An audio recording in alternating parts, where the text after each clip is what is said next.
la diversidad de peligros es de mayor. riesgos. Entonces, la necesidad de tener más cercanos a los padres y los hijos es mucho mayor.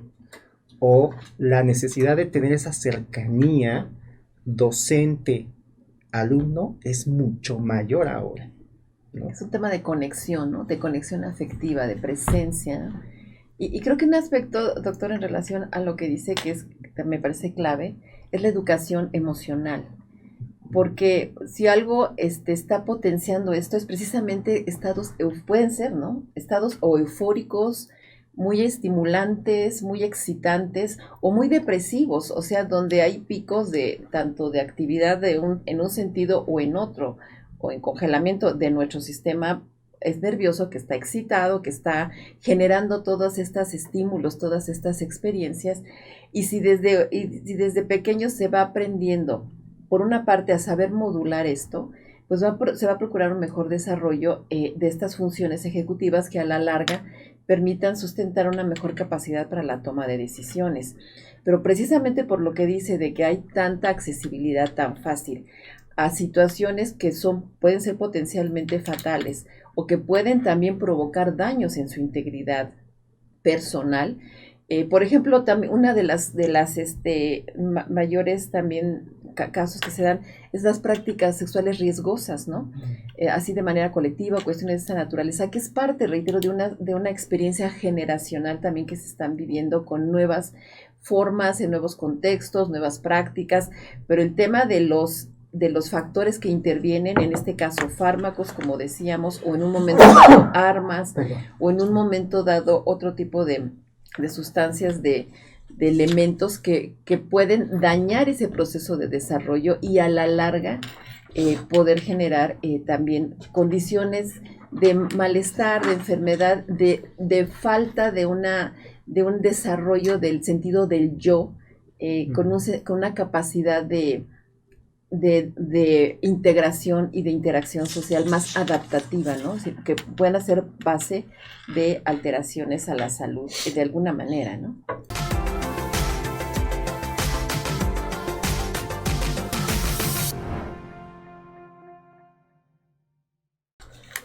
Muy buenos días, hola, bienvenidos a una emisión más de Salud para Todos, Radio Online. Los saluda su servidor, el doctor Jaime Kleiman, médico ginecobstetra, que tengo mi base aquí en el Hospital Español y en el Hospital Ángeles de las Lomas, transmitiendo desde el Centro de Investigación y Desarrollo Colegio Dr. Alfonso Álvarez Bravo en el Hospital Español. Cabe mencionar que este programa es sin fines de lucro. Les presento a mi co-conductora el día de hoy, la doctora Alicia Ortiz, experta en mindfulness. Muchas gracias. Nos pueden seguir por Facebook, YouTube, Instagram, TikTok, como @Salud para Todos Radio, y escuchar los podcasts por Spotify, Anchor, Google Podcast, iTunes y demás plataformas digitales como Salud para Todos Radio, podcast. Y el día de hoy hablaremos de el reto de clonazepam y la importancia de pertenencia en los jóvenes. Para esto nos acompaña el doctor Jorge Mérida Puga, médico egresado de la Universidad La Salle y Psiquiatría por el Instituto Nacional de Neurología y Neurocirugía. También cursó la maestría en Ciencias Médicas de la UNAM. Actualmente cursa la maestría en Administración de Negocios en la Universidad La Salle. Eso quiere decir que no en mucho tiempo lo vamos a ver como director de algún hospital grande. O secretario de salud. O secretario de salud, claro. Tantas. Entonces, pues no le quiten los ojos de encima como médico adscrito a la clínica de adicciones, y posteriormente del 2014 al 18 fungió como director de bienestar emocional en el trabajo en la Secretaría de Trabajo, bueno, pues ya trae el caminito, y Previsión Social del Gobierno Federal. Participó en la fundación y fue responsable de la operación del Programa Nacional de Bienestar Emocional en el trabajo, la primera política pública enfocada en atención de los factores psicosociales y las buenas prácticas con el Ministerio de Trabajo de Canadá. Y es miembro fundador de la Red Latinoamericana de Políticas Públicas para la Gestión de Riesgos Psicosociales y Control del Estrés Laboral. Actualmente es director general de Advisor Network for Wellbeing, firma enfocada a brindar consultoría y servicios de promoción y atención de la salud mental en el trabajo, control de factores de riesgo psicosocial y servicios de telesalud mental. Y como verán, pues es un currículum nada despreciable. A su corta edad, la verdad es que, pues mis felicitaciones por tu currículum. La verdad es que nos sentimos muy, muy halagados de tenerte aquí con nosotros. Y como decía, pues dentro de no mucho tiempo para la carrera que lleva y la velocidad que lleva, por delante, pues lo veremos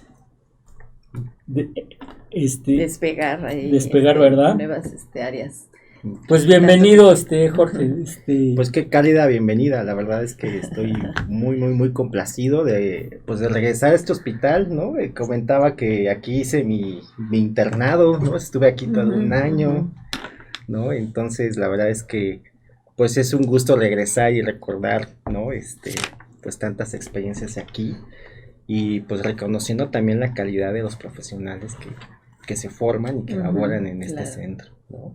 Y la verdad es que pues muchísimas gracias por su bienvenida, me siento muy, muy, muy bienvenido y pues el honor es mío, ¿no? Que nos invitan, ¿no? A charlar a este tema, ¿no? Sí, un tema que pues ha estado haciendo efervescencia en las redes, en los noticieros, que desde mi particular y personal punto de vista, pues lo veo, o sea, como, válgame la expresión, como una estupidez, pero yo creo que tiene mucho más de fondo y para eso estás, ¿no? Para desmembrar estas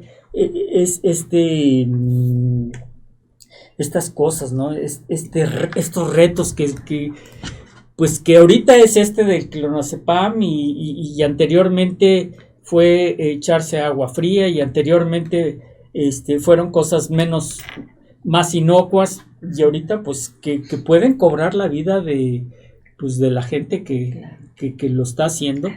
Y pues nosotros como padres de familia pues tenemos que estar pues a las vivas con nuestros hijos, porque yo creo que atrás de los niños tienen que estar los padres. Y pues de algún lado sacaron el clonazepam. Exacto. Sí, de algún lado el niño que mató a su compañerito sacó el arma con la que mató a ese compañerito. Y así en general. Entonces nosotros como padres pues tenemos pues la obligación de tener la responsabilidad de nuestros actos, porque en esa base de esta responsabilidad es como van a actuar nuestros hijos. Claro. No, sí, creo, como dice el doctor, tenemos una gran responsabilidad porque como menciona, ¿de dónde sacan esos? Bueno, finalmente son un reflejo, este tipo de conductas, de lo que están viviendo en la sociedad, ¿no? Y ahorita estamos en una sociedad de adultos pues muy ansiosos, muy preocupados, con muchos temas de depresión, de salud mental que nos tienen verdaderamente avasallados, particularmente después de la pandemia, que se ha potenciado todo esto.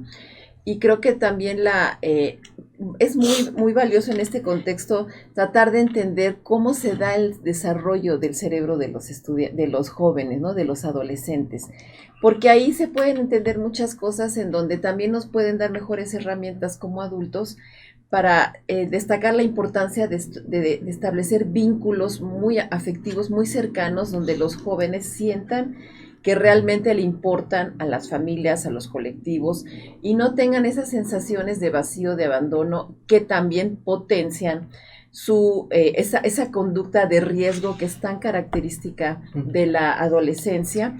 Y también, como lo mencionaba, el riesgo de la necesidad de pertenencia, está en una etapa de formación de su propia identidad, y la pertenencia a sus pares, a los grupos de sus pares, se vuelve fundamental, porque es la etapa en donde se están empezando a generar un proceso de individuación en relación al núcleo familiar, en relación a los padres. Están en ese tránsito hacia la vida adulta, que en estos tiempos está siendo tan incierta, que genera tanto temores, tantas dudas, tantos sentidos en muchos casos hasta de desesperanza. Sí. Pero también esta parte, digamos, lúdica, creativa, de querer hacer cosas novedosas, de qué pasa, el desarrollo todavía incompleto, todavía no con un estado de madurez como logra llegar el cerebro más hacia los 30 años, 25, 30 años, pues es un cerebro que no mide los riesgos, que no tiene la capacidad de determinar cuáles son las consecuencias, y que se toman también en un sentido de curiosidad, de apertura en muchas veces, ¿no? Entonces creo que sí es muy importante que como padres tengamos estas herramientas, pues que también desde la disciplina que usted trabaja, doctor, nos da tantos elementos, y muchas gracias por estar con nosotros. Al contrario. Pues coincido completamente. Considero que es un tema de entrada sensible, porque pues hablamos de la integridad de pues personas que están en desarrollo, ¿no? O sea, siempre el tema de la integridad de niños y adolescentes pues es un tema sensible, ¿no? Pero también creo que es un tema que tiene muchas dimensiones, es decir, está la dimensión individual, particular, de la persona que está en su neurodesarrollo, ¿no? Está la dimensión también social, en el sentido de que esto ocurre específicamente en el contexto escolar, ¿no? Y también pues está vinculado con pues estas funciones a las que usted a las que usted evocó, o sea, cuál es la función parental, ¿no? Entonces, o sea, creo que tiene varias dimensiones, que está como que muy amplio el tema, pero ahí me gustaría primero proponer el que expliquemos un poco por qué ocurre el fenómeno. Perfecto, claro, ¿no? Claro. Y lo primero que me gustaría hacer es como tratar de hacer paralelismos de lo que ocurre en la adolescencia con lo que también ocurre entre los adultos, ¿no? Coincido, de pronto hay situaciones que nos pudieran parecer absurdas, desjuiciadas o estúpidas, ¿no? Y ciertamente esas circunstancias ocurren quizá con mayor frecuencia en la adolescencia, pero es algo que continuamos haciendo a lo largo de la vida, en menor, digamos, magnitud quizás. O con otros recursos, o ¿no? Con otros en recursos, otros contextos. En otros contextos. Por ejemplo, esta necesidad de filiación, de pertenencia del adolescente con su grupo, pues es algo que también seguimos necesitando de adultos, ¿no? Nos compramos cierta pluma, usamos ciertas marcas, nos identificamos con ciertas instituciones, o sea, la necesidad de filiación continúa, ¿no? Solamente que tenemos mayor juicio, más herramientas, y quizás tenemos mejor apreciación o valoración de los riesgos, ¿no? Y aún así de pronto se nos alborota, ¿no? Le metemos dura a la velocidad en el auto, o participamos quizás en actividades muy riesgosas como la bici de montaña, ¿no? O nos vamos a escalar. Que acaba de estar con su pierna, su pie. Cumplí ayer 4 meses. 4 meses de su accidente. De que sufrí una fractura de húmero, de tibia y de tibia y de húmero. por irme a escalar con mis hijos. Sí, es que no, sí es esta parte de la no. Prometo Hay no cosas hacerlo. muy riesgosas, pero en un joven no hay todavía la conectividad hacia las áreas de toma de decisiones que hacen que todavía esos riesgos se potencien y no se midan, ¿no? Estamos hablando de adolescencia, ¿no? Que adolece y algo ujú. de lo que adolece el adolescente es de juicio. Sí, que es lo que comentaba, ¿no? ¿Por qué suceden estos retos? O sea, no hay capacidad de inhibición en ciertas, entre otras cosas, ¿no? Exacto, entonces, por ejemplo, la búsqueda de la novedad, la proclividad al riesgo, ¿no? La impulsividad, las fallas de juicio, la necesidad de filiación, pues es algo que realmente o sea, tenemos toda la vida. ¿Por qué quiero hacer este ejercicio y encontrar como estos paralelismos entre lo que hacemos los adultos y hacemos los adolescentes?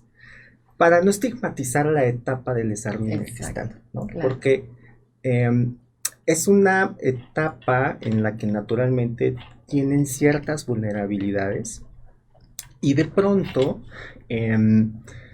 se pueden como generar ciertas actitudes hacia ese grupo etario que al final pues no le hace bien a nadie, ¿no? Entonces, por eso me gustaba, quería como tratar de, por así decirlo, normalizar el fenómeno. Sé que no es ni positivo ni frecuente, o sea, no es normal, pero más bien la palabra es naturalizar el fenómeno, es decir, es algo que ocurre en la naturaleza, ¿no?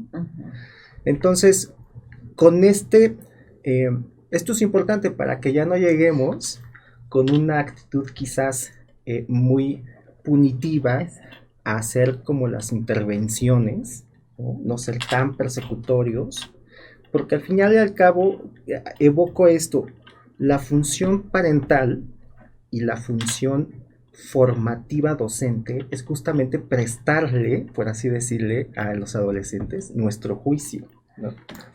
Prestarles nuestros recursos. Nuestros recursos psíquicos, ¿no? Me gustó esa parte de prestarles, porque sí, o sea, nadie nace con esto intrínseco, y sí, pues lo necesitamos adquirir de algún lado. Exactamente, necesitamos arrogarlo, ¿no? Claro. Es decir, lo arrogamos de los demás, por eso se considera a los adolescentes que son arrogantes, ¿no? O sea, yo lo puedo todo, yo soy Juan Camaney. Pero no es, y realmente no pueden hacerlo, pero lo prestan de los demás, ¿no? O sea, lo toman prestado y hacen y ejecutan las cosas. Y eso es bueno para su desarrollo, porque están en una etapa en la que tienen que empezar a empoderarse y tienen que empezar a experimentar los efectos de lo que pueden hacer, ¿no? Aprender a asumir riesgos, que eso es una cosa importante y particularmente en el mundo que vivimos. Doctor, simplemente me gustó mucho esto que dice de normalizar un fenómeno. Yo diría que, no sé si la palabra normalizar, pero sí comprender como parte de un proceso de maduración que están experimentando. Y la parte de la normalización, es lo que se me hace la parte riesgosa, es los recursos con que lo hacen. O sea, en este caso, un fármaco que tiene un potencial de generar un daño que puede llegar a ser irreversible e incluso en consecuencias fatales, porque además del reto también, digamos, esto que se está mencionando, que se toman tantas y hasta que no duerman, pero también se ha dado la práctica de consumirlo con alcohol y tener este tipo de mezclas sí puede llegar a provocar el paro cardiorrespiratorio, a inhibir las funciones orgánicas vitales, entonces puede tener consecuencias fatales.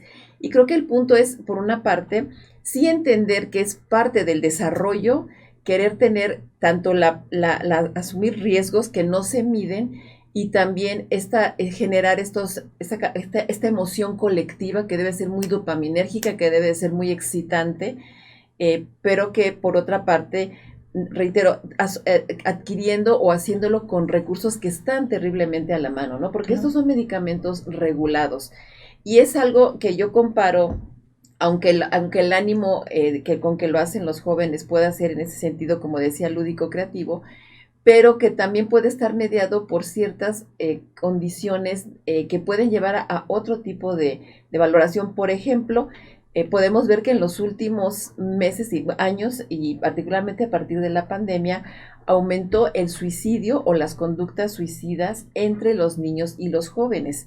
Y un estudio que hizo, citando un estudio que hizo el Instituto Nacional de Psiquiatría, el doctor Ramón de la Fuente, el Instituto Nacional de Psiquiatría, en donde vieron casos de jóvenes que habían tenido conductas suicidas, que habían tenido intentos suicidas, y lo que decían, no es que yo no quería morir, yo quería dejar de sufrir o me sentía muy mal, pero no es que pensara en morir.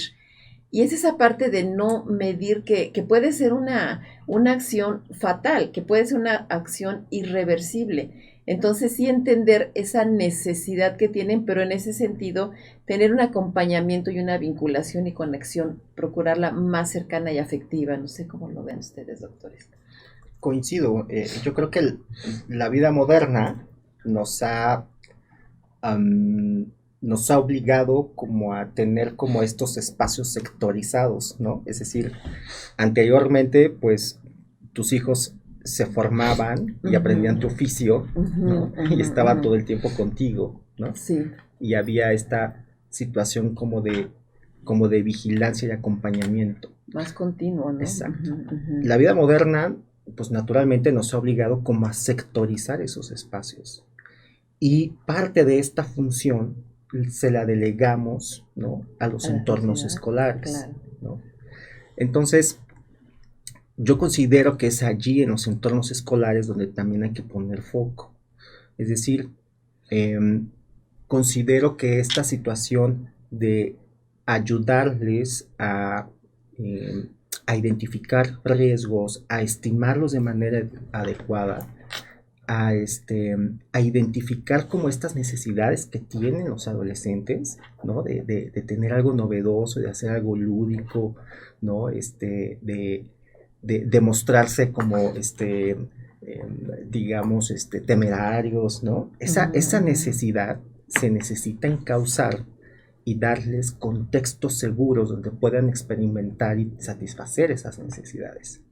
Entonces, lo que yo observo es que en los espacios escolares es donde debe justamente tener como esta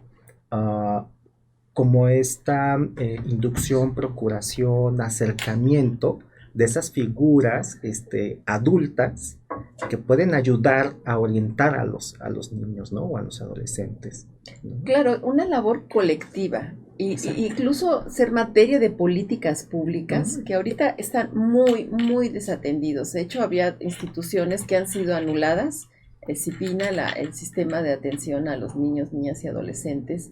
O sea, áreas que en verdad son cruciales porque no solamente es el futuro, es el presente, pero con el impacto que va a tener el hecho de que niños y adolescentes puedan tener, y los padres también, porque también muchas veces como que se vuelca demasiado la responsabilidad a los padres, cuando hay todo un entorno que está generando demasiados estímulos riesgosos a los que no hay una capacidad de control solamente desde el núcleo familiar. Claro que es vital, es fundamental lo que ahí se vaya estableciendo, lo que ahí se vaya inculcando, lo que se vaya integrando como aprendizajes, es fundamental, pero también el entorno resulta ser muy complicado. Es como los temas de la seguridad en cierta forma, de ¿por qué le pasó esto a la niña? ¿Para qué anda saliendo a estas horas o en esas condiciones?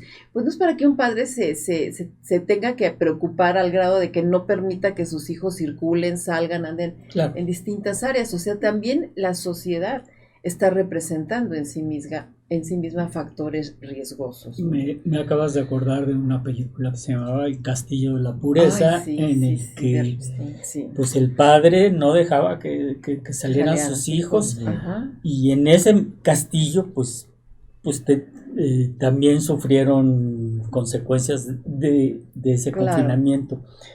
Y acabas de hablar de los espacios, antes de hablar de los espacios escolares, que me pareció muy prudente.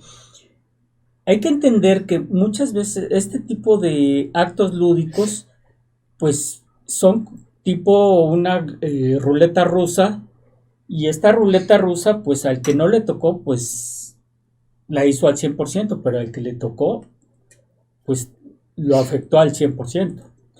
Y entonces también eso tenemos que tomar en cuenta. Pero tú acabas de hablar sobre espacios escolares que pues definitivamente deben de jugar un papel muy importante. Antes, en nuestra época, era la televisión. Nuestros padres no lo tuvieron o tuvieron un poco menos porque pues empezaba la televisión. Ajá. A nosotros, Claro. por lo menos a mi generación, nos tocó de lleno esa Ese recurso, ¿no? esa caja Ujú. en la que pues nos educamos, y digo educamos entre comillas, o sea, supimos y activamos muchos de nuestros sentidos por medio de esa caja, ¿sí? La caja idiota que le dicen muchos, que bien llevada no es tan idiota, pero bueno, No, para ese es nada. ese es Ujú. motivo de otro programa. Y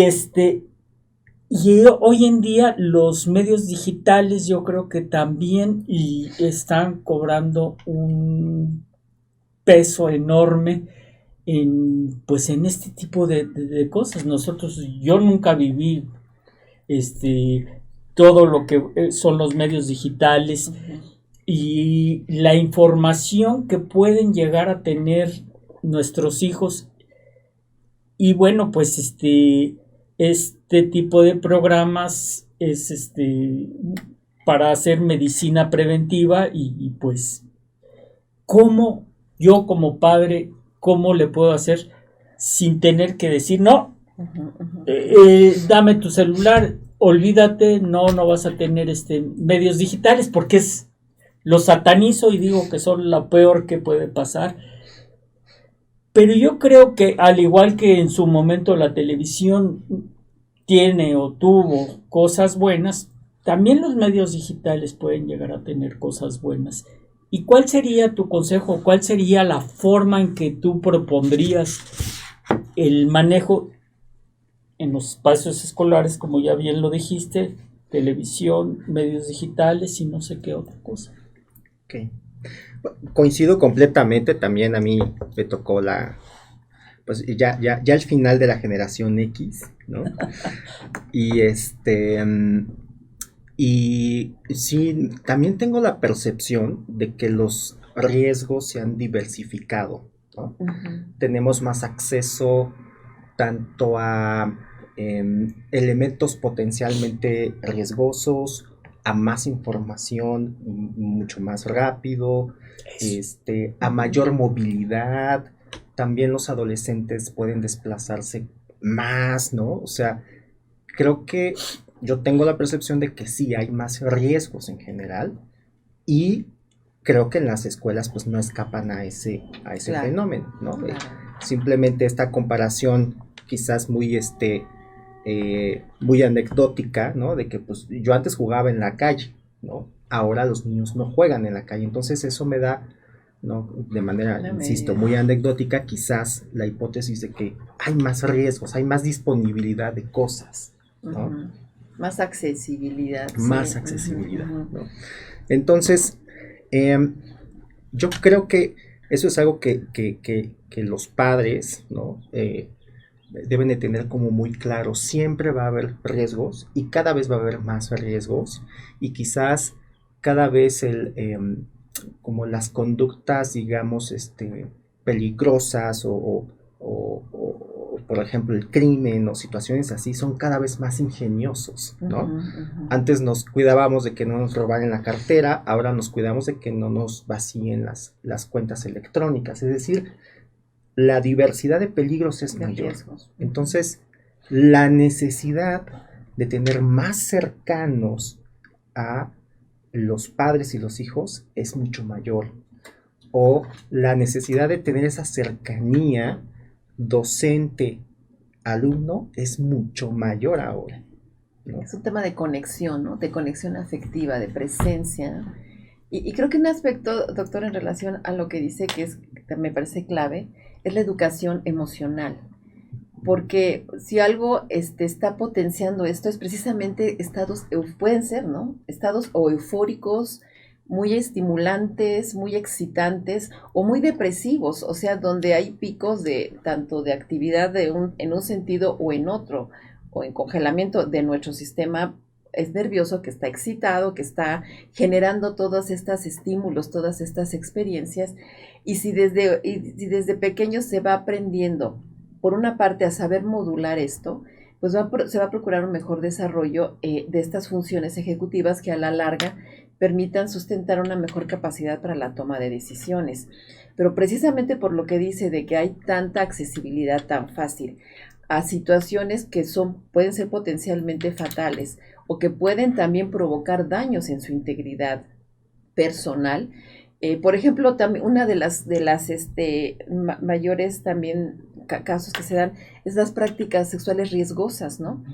Así de manera colectiva, cuestiones de esta naturaleza, que es parte, reitero, de una experiencia generacional también que se están viviendo con nuevas formas, en nuevos contextos, nuevas prácticas, pero el tema de los factores que intervienen, en este caso fármacos, como decíamos, o en un momento dado armas, o en un momento dado otro tipo de sustancias, de elementos que pueden dañar ese proceso de desarrollo y a la larga poder generar también condiciones de malestar, de enfermedad, de falta de un desarrollo del sentido del yo, con una capacidad de integración y de interacción social más adaptativa, ¿no? Es decir, que puedan ser base de alteraciones a la salud de alguna manera, ¿no? Definitivamente.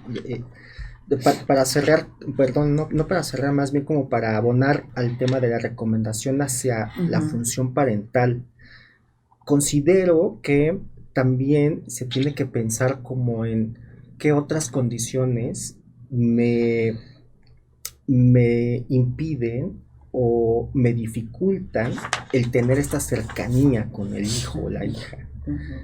Y uno de ellos finalmente es el tiempo, ¿no? Es decir, quizás las demandas laborales o las presiones para el trabajar, los horarios, etcétera. De pronto yo creo que sí es importante que volteemos a ver cuánto tiempo paso con mis hijos, ¿no? Porque ese va a ser el espacio donde se podrán dar estas aperturas entre el papá, la mamá y los hijos para que se tenga esta cercanía y el adolescente nos permita, eso es importante señalar, nos permita prestarles nuestro juicio. Claro. ¿No? Que el adolescente tenga esta confianza de mostrar sus miedos, sus inquietudes, sus curiosidades, ¿no? Y que le permita al adulto, ¿no?, prestarle esta situación. Claro. Y actualmente se habla muchas veces de esto, de tiempo de calidad y no cantidad, ¿no? Yo creo que ambas cosas son importantes, particularmente en la infancia y mientras más pequeños, mientras más chiquitos, esta necesidad de un contacto lo más continuado posible con esas figuras parentales es clave, por lo menos los 3, 4 o 5 primeros años sería así ideal, ¿no? Para posteriormente ir generando ese proceso de autonomía que ya los niños y ya posteriormente adolescentes van experimentando. Y creo que eso, doctores, si están de acuerdo, nos lleva al tema de qué tipo de vínculos de apego estamos estableciendo, ¿no? Qué estilos de apego estamos teniendo y qué formas de generar esta capacidad de hacerles sentir a los niños en este proceso, en esta etapa en donde hay tanta vulnerabilidad, que están teniendo una base segura, que están teniendo un respaldo y un soporte que les va a permitir terminar ese desarrollo. Creo que aquí vale la pena entender que somos una especie, a diferencia de muchas otras, de los otros mamíferos y de otras especies, que cursamos una larga etapa que llega casi a las 3 décadas, en donde estamos completando ese desarrollo ya fuera del útero. Nosotros no estamos logrando esa capacidad de autonomía tan pronto como otras especies. Cualquier animal, una vaca, un perro, a las semanas ya puede mover y ejercer todas sus funciones autónomas. Nosotros tenemos que desarrollar una estructura cerebral y cognitiva psíquica, todo un aparato psíquico que nos permita tener una representación y una capacidad de adaptación y de socialización en un entorno muy complejo, culturalmente hablando, con otras implicaciones que son parte de nuestra condición humana, ¿no? Y en ese sentido, somos seres sociales y los vínculos que vamos estableciendo van a ser cruciales. Mientras más sólidos y cercanos sean en entornos donde nos veamos valorados, donde nos veamos validados también en nuestras emociones, en nuestras expresiones afectivas, pues más se va a generar ese sentido de pertenencia también hacia los núcleos que pertenecemos y no solamente como parte de esas experiencias grupales y generacionales y con los pares, que es donde se dan esos riesgos potenciales. O sea, sí importa que tengan y va a ser fundamental que se den estas convivencias, pero que los jóvenes aprendan a determinar el alcance de los riesgos que toman, porque efectivamente están siendo pueden ser muy letales, pero difícilmente se logra esa valoración si yo estoy en un entorno en donde no tengo una capacidad de comunicación, donde no soy escuchado, donde no soy validado en mis emociones, donde se me estigmatiza por ser joven, es parte de tu actitud, eres un rebelde, eres un esto, eres un lo otro. Creo que ahí sí importa mucho cambiar la percepción que se tiene de los jóvenes. En ese sentido me gustó mucho lo que dijo, doctor, que no habría por qué estigmatizar y ser punitivos o penalizar, sino comprender, ¿no? Todo este proceso que están experimentando. Bueno, tenemos ya varias preguntas de nuestros radioescuchas. Aquí tengo 3 y es un comentario también. Dice: buenos días, les comento que según la nota de Expansión Política señala que la policía cibernética identificó 500, ¿no sé? Sí. 500 incidentes relacionados con menores de edad que siguen retos de redes sociales y que ponen en peligro su vida. Y señala que al menos 9 alumnos de una secundaria en la Ciudad de México resultaron intoxicados. Dice: pero doctores, ¿qué ocasiona el clonazepam? ¿Por qué lo utilizan para dormir? Y algo similar, ¿cómo podemos darnos cuenta los padres que tomaron ese fármaco y qué podemos hacer para salvar su vida? Dice Graciela. Gracias, Graciela. Y otra que está relacionada: ¿cuántas pastillas se tienen que tomar de clonazepam cada adolescente para que produzca sueño? ¿Y qué pasa si se toman más tabletas de las indicadas? Gracias, Mónica. No sé qué. Doctor Jorge Ciaesa, permítame leer. También le sumo sí. De Saúl, que dice: el clonazepam, ¿para qué se usa? ¿Por qué se vende sin receta? Entiendo que es un fármaco regulado, no se vende sin receta y sin embargo está siendo accesible. Doctor, ¿nos puede explicar a nuestros radioescuchas qué es el clonazepam? Claro. Todos estos factores que están... Fíjense que también me interesaba mucho el tema del clonazepam, porque finalmente estamos hablando de un psicofármaco. Claro. Y hay que poner en antecedente, ¿no?, que todo lo relacionado con la salud mental ha tenido un estigma a lo largo de pues a lo largo del último siglo, ¿no?, en nuestra cultura. Y entonces todo lo relacionado con la salud mental, tanto la expresión clínica como al profesional que lo atiende o los profesionales que lo atienden, como a las herramientas terapéuticas que se tienen, se les ha estigmatizado por mucho tiempo, ¿no?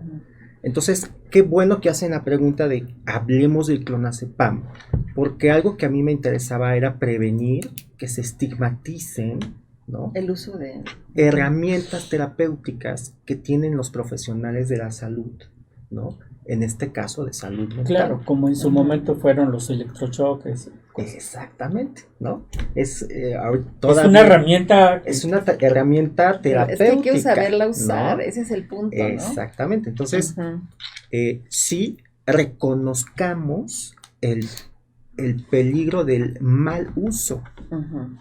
¿Okay? Pero no estigmaticemos a los psicofármacos como grupo de medicamentos y no prevengamos como el que si un profesional de la salud te lo indica, tengamos esta actitud de rechazo, ¿no? Reconozcamos el riesgo que tiene su uso.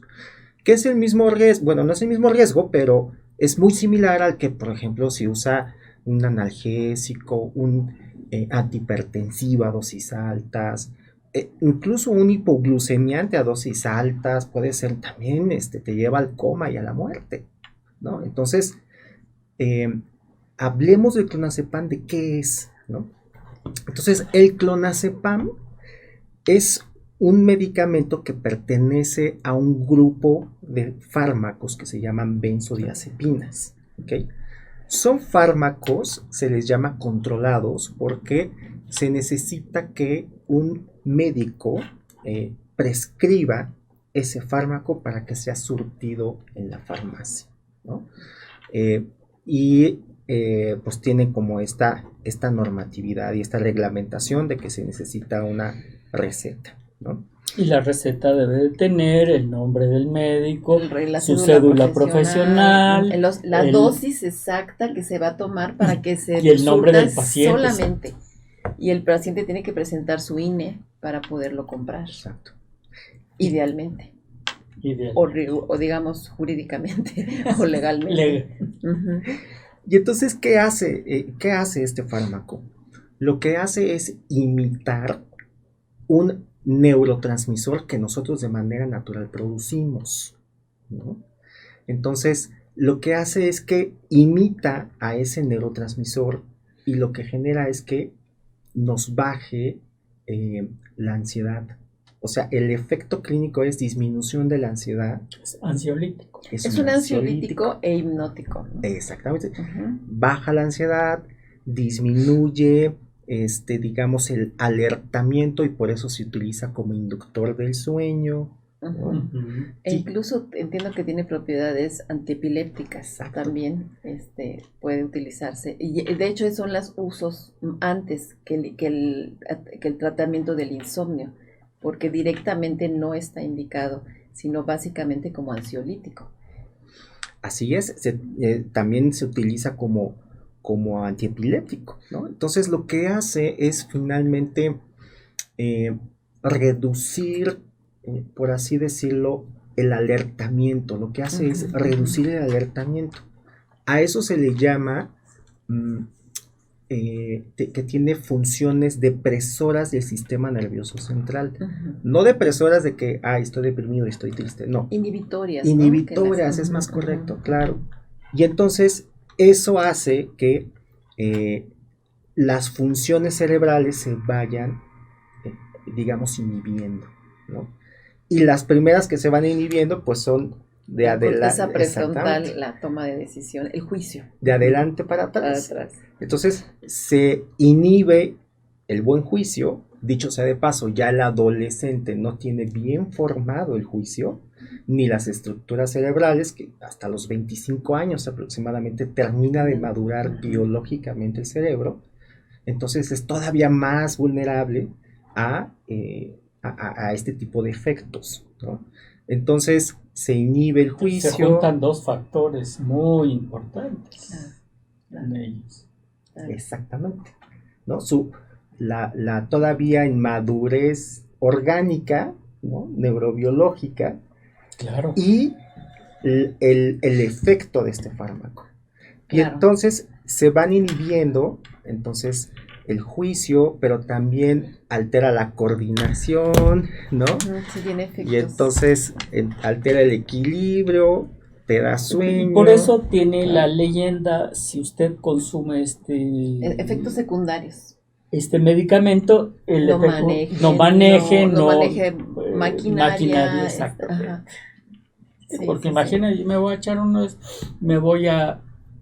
yo soy conductor de una retroexcavadora. Claro. Y no voy a tener la visión que la tengo en mis 5 sentidos, vamos a decirlo de alguna manera. Creo que una cosa muy interesante para comentar con nuestros radioescuchas es el tema de que estos fármacos, psicofármacos, se llaman psicofármacos porque atraviesan la barrera hematoencefálica, la protección que tiene nuestro cerebro, y que vale la pena enfatizar la importancia de este órgano para la integridad del desarrollo cognitivo, para la salud mental. Todo nuestro cuerpo, por supuesto, que está implicado en este sentido, pero es ahí el gran centro de procesamiento de toda la información sensorial que se percibe, y pues no es gratuito que tengamos la estructura del cráneo tan dura, que es una protección básica. Hola, doctor, bienvenido, muchísimas gracias por acompañarnos. Esta estructura tan sólida precisamente para proteger la integridad y el funcionamiento y el buen desarrollo del cerebro, pero que a la vez ha sido una estructura que durante mucho tiempo limitó la capacidad de analizar, conocer las funciones cerebrales. Estamos hablando de este impacto específicamente del clonazepam, doctor. Sí. Y que ahora, gracias al desarrollo de tecnologías de mejores capacidades y condiciones de investigación y que impulsan el desarrollo de las neurociencias, se puede conocer de mejor medida y con mayor profundidad y con mayor precisión el potencial uso, el potencial efecto, poder evaluar los beneficios que pueden tomar estos fármacos, y también alertar respecto de los riesgos, porque se está incidiendo en el funcionamiento y en la integración de estructuras neuronales de partes y funciones cerebrales que pueden potencialmente ser dañadas de manera muy importante si no se tienen los cuidados necesarios. Por eso el hecho de que sea por profesionales de la medicina, de la salud, quienes tengan en sus manos la regulación del uso de estos fármacos, ¿no? Pues aprovecho para darle la bienvenida a nuestro coconductor, el doctor Fernando Castillo. Muy buen día, que nos viene siguiendo. Sí, los vengo siguiendo, entonces, pues hola, no estás perdido en nuestra charla y en la temática. Bienvenido. Muy gracias a todos. Buen día a todos. Gracias. ¿Qué tal, doctor? Entonces, estaba viendo lo del clonazepam, ¿no? ¿Qué es? ¿Para qué se usa? Y los efectos adversos que puede tener. Adelante. Exacto, entonces algo que es importante, por ejemplo, mencionar es que químicamente hablando, el clonazepam tiene una gran similitud con el alcohol. Es decir, incluso actúan en los mismos receptores de las neuronas, ¿no? Entonces, ya se podrán imaginar ustedes los efectos que podría tener el clonazepam. Naturalmente, el formato del acceso, ¿no?, de esta fármaco con el acceso al cuerpo del alcohol es muy diferente. La absorción del alcohol es mucho más rápida, ¿no? La absorción del alcohol es ya está incluso hasta en versión formato líquido, ¿no?, que puede atravesar mucho más fácil todas las barreras hasta llegar a nuestro cerebro, ¿no? Entonces, por eso el clonazepam, la tableta, ¿no?, o sea, tiene una liberación como mucho más, digamos, mucho más lentificada que la de una bebida alcohólica, ¿no? Entonces, es por eso que ocurre que se puede tomar, ¿no?, cierta cantidad de tabletas y no se observan los efectos de inmediato, sino hasta después de una hora, un par de horas, y naturalmente se va incrementando, ¿no?, esa visibilidad, ¿no?, de los efectos. Entonces, ¿qué quiero decir con esto? Si bien hay similitudes en el efecto neurobiológico, ¿okay?, una es una sustancia de abuso, ¿no? Y también es una sustancia de uso, ¿no?, porque todos la usamos, ¿no? Y la otra es un psicofármaco, ¿no?, que está pensado para tener una absorción digamos, controlada, paulatina, Ujú. ¿no? A menos que queramos introducirla en una sala de urgencias quizás Claro. por otra vía, Perfecto. ¿no? Ujú. Entonces, esto lo oriento para que los adultos que estén en contacto con adolescentes tengan como digamos, ese conocimiento de que los efectos podrían ser similares a los del alcohol. Ok, ahorita que acabas de hablar de estos efectos neurobiológicos y las similitudes entre el alcohol con el clonazepam, me surgió una duda. El alcohol sí nos puede dar una dependencia psíquica y una dependencia física. ¿Pasa lo mismo con el clonazepam? ¿El clonazepam pudiera llegar a darnos esas dependencias tanto psíquicas como físicas? Aquí lo que diferencia es como la velocidad de la absorción, Okay. ¿no? Y por eso es muchísimo más riesgoso. Si yo uso alcohol, es mucho más riesgoso de que yo desarrolle un trastorno por uso de sustancias a que yo desarrolle un trastorno por uso de clonazepam. Sí puede ocurrir, ¿no? Pero el riesgo es mucho menor. Okay. ¿No? Creo que ahí, doctor, si me permite y se me aclara, por favor, pero yo entiendo que habría dos cosas, ¿no? Una, el riesgo de la sobredosis, que es la que se está incurriendo en este reto. Porque lo que dicen, cuántas más tomas y cuántas más Eso es aguantas. uno, y la Esa es sumación una. de efectos Ese es que ocasiona exactamente. el alcohol más. Luego más, el clonazepam. si en esa sobredosis lo estás mezclando, los efectos letales pueden ser fatales. O sea, Claro. el efecto puede ser fatal, letal. Eso es una. Pero la otra es que también su uso sí tiene efectos adictivos. O sea, sí genera una resistencia que va reclamando cada vez más o va generando una desensibilización de tal manera que empieza a generar este impacto donde la gente se vuelve dependiente. Por eso no se puede, entiendo que no se puede quitar su uso de manera inmediata, precisamente por el efecto de abstinencia y por todos los daños colaterales Así es. que puede generar, ¿no? Si me permiten, porque aquí lo mencionan también, doctor, es que nuestro radio escucha Gilberto Betancourt y tiene que ver con eso que estamos comentando. Dice, buenos días, gracias Gilberto por estar con nosotros. Dice, durante la pandemia he consumido clonazepam bajo prescripción médica. No la sabía controlar y llegué hasta utilizar 2 pastillas de 2 miligramos cada noche. Gracias a que me recomendó el doctor Castillo, solo consumir a lo mucho la mitad, 1 miligramo, ya descanso mejor. Mi pregunta ¿es posible que logre no utilizar este fármaco? ¿Cómo lo lograría? Porque ya he sentido mareos y creo que es debido a este fármaco. Gracias y saludos cordiales. Muchas gracias, Gilberto, sí. doctores. Doctor, gracias. Definitivamente el uso de esta herramienta terapéutica demanda pericia por parte del clínico. Ok, ¿a qué voy? A que se tiene que evaluar muy bien primero la necesidad del paciente, ¿no? O sea, ponerlo a él en el centro de, a ver, ¿tú qué necesitas? ¿Para qué te voy a dar la benzodiazepina? ¿Okay? Oye, ¿y por cuánto tiempo? Exacto. No, y además te oriento. Las dosis. Oye, las dosis. Uh-huh. O sea, ok, extra esto, bueno, lo ajustamos hacia arriba, hacia abajo, ¿no? Proyectamos una suspensión, o sea, iniciamos, pero no te lo voy a dar más de 4, 5, 6 semanas, ¿no? ¿Por qué? Porque las benzodiazepinas, como el clonazepam, en muchas ocasiones, o mejor dicho, su uso principal es como limitar el malestar y el sufrimiento de manera, digamos, más inmediata, en lo que otras herramientas terapéuticas empiezan a surtir efecto, como los antidepresivos, la psicoterapia, las actividades saludables, etcétera, ¿no?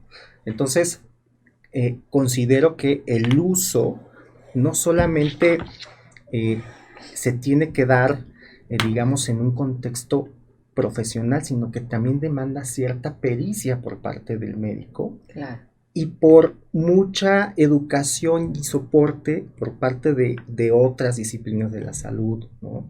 Para que también se vaya abonando en el buen uso de esta herramienta.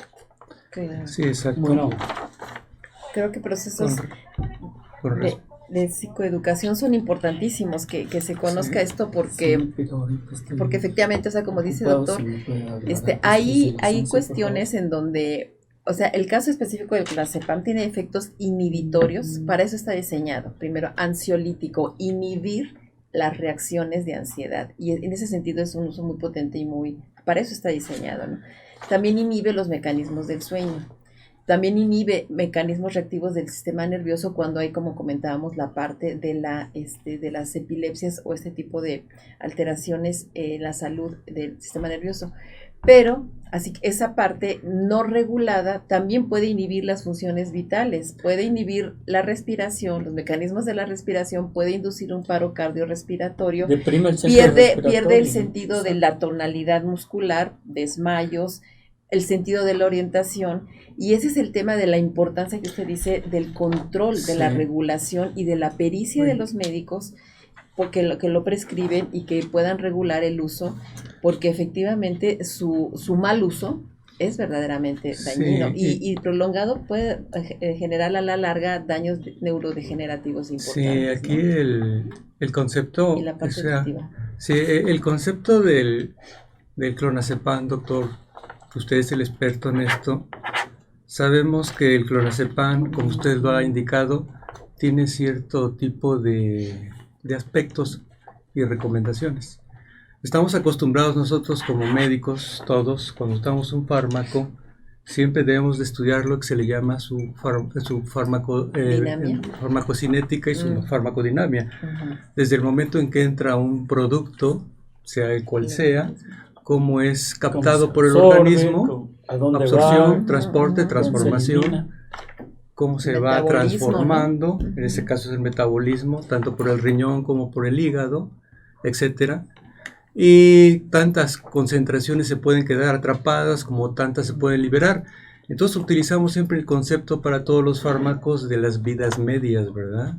Las concentraciones, vidas medias significan a qué porcentaje está a 12, a 24 horas, a 48, a 72 horas. Y en relación nada más con el clonazepam, cualquier tipo de sustancia, sabemos que normalmente las sustancias tenemos que tener un indicador muy importante, su acumulación. ¿Por qué? Porque esa acumulación, si nosotros incrementamos dosis cuando esas concentraciones aún todavía no se han transformado o eliminado por estas estructuras, hígado y principalmente riñón, se van incrementando. Entonces las titulaciones iniciales que nosotros teníamos ya no van a ser las originales. Entonces de ahí que viene el reto del diazepam. ¿Cuál sería la cuestión? A ver quién aguanta más, ¿verdad? ¿Cuántas puedes aguantar más y te mantienes despierto? Pero entonces aquí, y hay que entender que cada ser humano tiene una variabilidad biológica y tiene un grado, por lo tanto, de independencia, y es particular cada ser humano. Lo va a transformar de manera diferente, porque nosotros en clínica estamos acostumbrados, cuando utilizamos un diazepam, en ocasiones al paciente, pues la concentración que te puse, pues como que no me da la respuesta que yo quería, entonces tengo que aumentar la titulación. Pero el problema del diazepam, independientemente de las concentraciones, es que puede surgir una cosa que se llama dos conceptos, la taquifilaxia y la tolerancia. Entonces la taquifilaxia sería el acostumbramiento a cierta concentración del medicamento. Entonces ahí entra el concepto de la tolerancia. Llega un momento que el cuerpo ya lo toleró, entonces requieres más dosis. Exactamente, es lo que el concepto que tú indicabas también hace un momento, Jaime. Y pide más, incrementa las dosis. Es el efecto adictivo. De ahí que se produce un aspecto de tipo adictivo, entonces también puede dar manifestaciones de tipo psíquico, ¿sí? Tanto físico como psíquico. Y en el concepto que nos planteaba aquí el gran amigo Betancourt, es que desafortunadamente, como él lo dijo, en la pandemia, no nada más fue él. Fueron muchos casos que cursaron con trastornos del estado de ánimo, afectivos, depresión, ansiedad, insomnio, crisis de ansiedad, pánico, fobias, ansiedad de tipo generalizado. Para eso se utiliza. Y realmente tuvo prescripción médica, una gran cantidad, pero no muchos tuvieron prescripción médica. Entonces, el problema es cuando te pasas de la dosis. Entonces aquí en este caso, cuando hablamos de efectos adversos o de efectos secundarios, mejor dicho, se van incrementando de menor a mayor grado en relación a tipo de concentración. Y el problema es que el metabolismo, si queremos verlo, los chiquillos o los chicos del reto del clonazepam, la característica que ustedes ven en las redes, nos están detectando niños que están por debajo de los 15, 14 años. Sí, o sea, no tienen los recursos orgánicos. En donde sabemos que el diazepam, hasta donde yo tengo razón, no está permitido en menores de 10 a 11 años. Sí, no sé, doctor, sáqueme de la duda.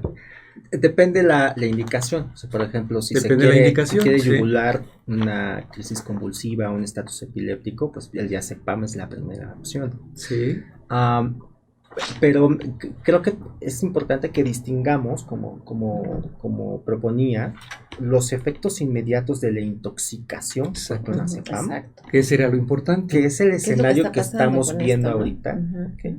Y lo diferenciemos de el potencial desarrollo o adquirir un trastorno por uso de clonazepam, ¿no? Porque considero que ahorita el riesgo al que nos estamos enfrentando en este fenómeno es a las complicaciones de la intoxicación aguda por el clonazepam.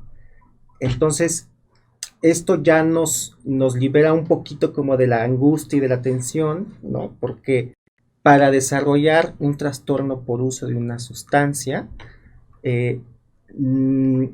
se requiere prácticamente como un uso frecuente, un acceso abundante, ciertos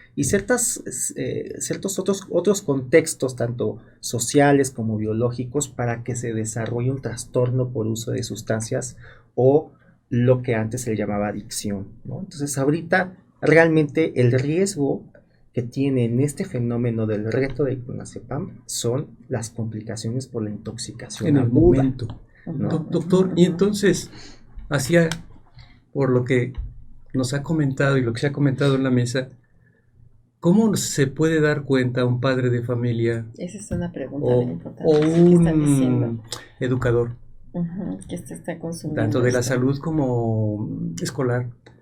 ¿Cómo se puede dar cuenta? ¿Cómo puede detectar? ¿Cuáles serán las primeras reacciones que ese chico se pudieran detectar que está intoxicándose o que está intoxicado? ¿Cuáles serían, doctor?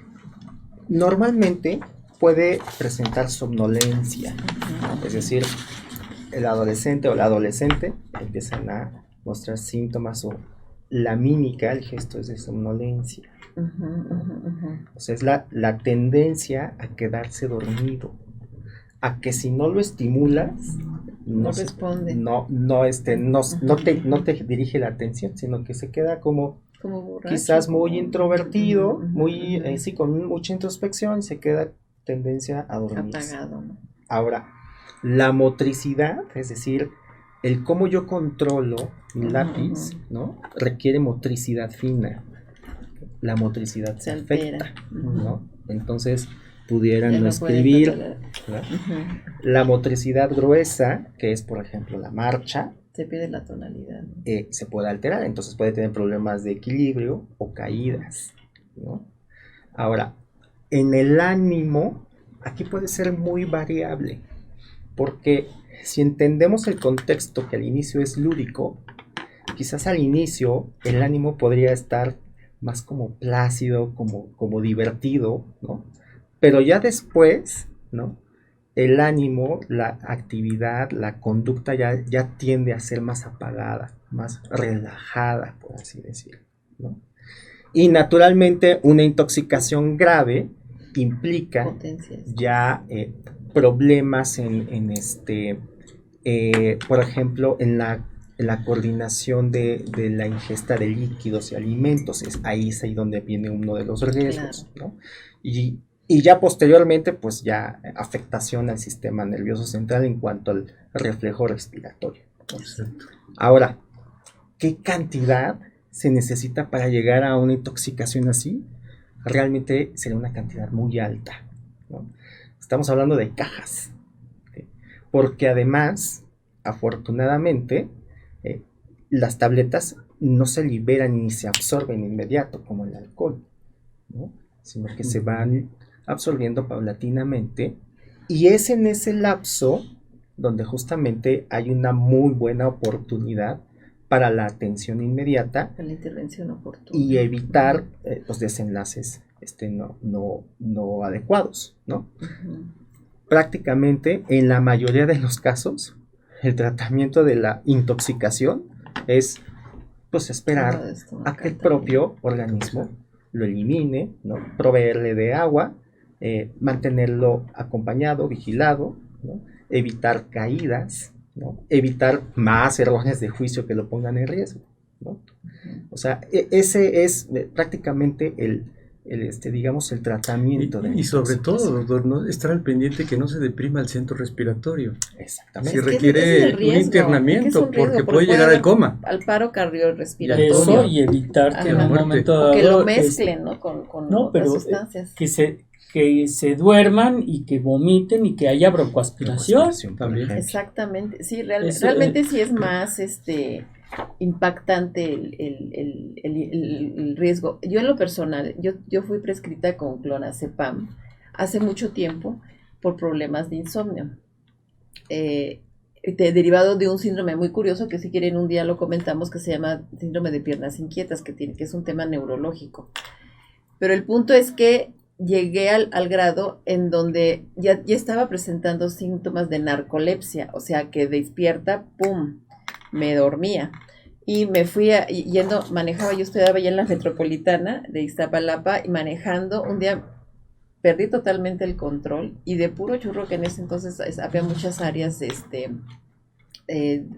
plantíos todavía, pues me fui sobre una milpa y fui a parar.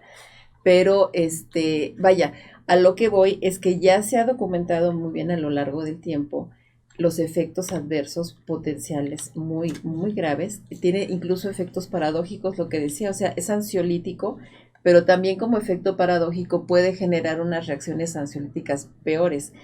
Entiendo que hay toda una corriente de trabajo médico, psiquiátrico, que están evitando el uso por el potencial daño o proclividad a efectos neurodegenerativos a largo plazo, inductores de demencias y desarrollos de esta naturaleza, pérdidas por el factor, por la afectación al áreas del hipocampo que afectan la memoria y por sus mecanismos inhibidores, digamos, eso con el uso prolongado.